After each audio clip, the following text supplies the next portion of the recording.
Good day, everyone. My name is Julina Ciolalo, and my report is the continuation of Mylene Kabudbud's report, the lesson to implementing a curriculum daily in the classrooms.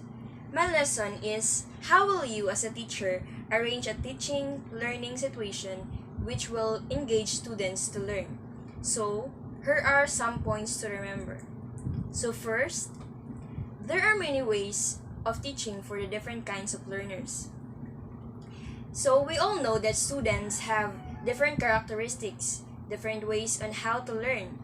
Some are first fast learner and some are slow learner. So here are some guidelines. Corpus and Salandanan 2013 enumerated the following approaches and methods, which may be useful for the different kinds of learners. So first is the direct demonstration methods, which involves guided exploratory discovery approach, and the inquiry method, the problem-based learning, and the project method.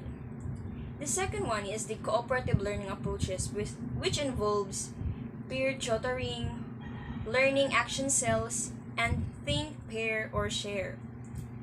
Number 3 is the deductive or inductive approaches, which involves the project method, inquiry-based learning.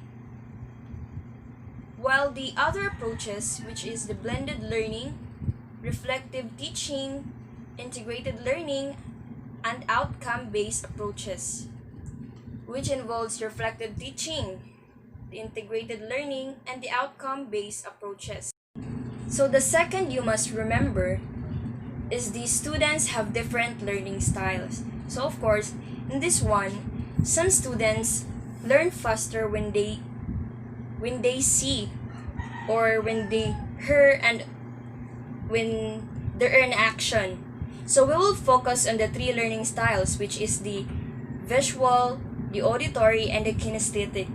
These three preferred styles can help teachers choose the method and materials they will use. So common characteristics. First, the visual. So in visual, they will use graphs, charts, pictures, tends to remember things that are written form. So the tips for teachers about learners in visual is to turn notes into pictures, diagram, maps, learn the big picture first, then details. Make mind maps and concept maps. Next is the auditory, which recalls information through hearing and speaking, prefers to be told how to do things orally, learns aloud. And the tips for teachers about learners in auditory is to record lectures and listen to these, repeat materials out loud, and read aloud. So the third one, which is the last one, is the kinesthetics. So prefers hands-on approach, demonstrates how to do rather than explain, likes group, work with hands-on minds.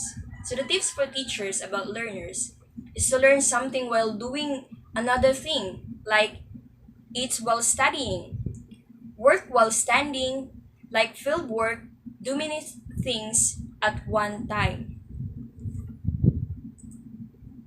So next, or the third one to remember, is teaching and learning must be supported by instructional materials or IMS. Following Dale's cone of learning, which is visual device, can help teachers to make decision on what resources and materials will maximize learning. So here is the cone of learning. We remember 10% is what we remembered if we are reading. And we remember only 20% of what we hear, and 30% of what we see. 50% of what we see and hear, like watching a movie, looking at an exhibit, watching a demonstration, or seeing it done on location. And we remember 70% of what we say, like participating in a discussion or giving a talk. And 90% of what we do, like doing a dramatic presentation, simulating the real experience, doing the real thing. So, what instructional support materials will the teachers use according to the learning styles and the outcomes to be achieved? Here are some guidelines. It is somewhat a long explanation about the cone of learning. So, first is the use of direct purposeful experience. Through learning by doing retains almost of the learning outcomes. It is said that 90% of learning is retained. Examples are the field trip, field study, community immersion, and practice teaching. Number two is participation in class activities, discussion, reporting, and similar activities, where learners have the opportunity to say and write. And in this one, 70% of learning is remembered.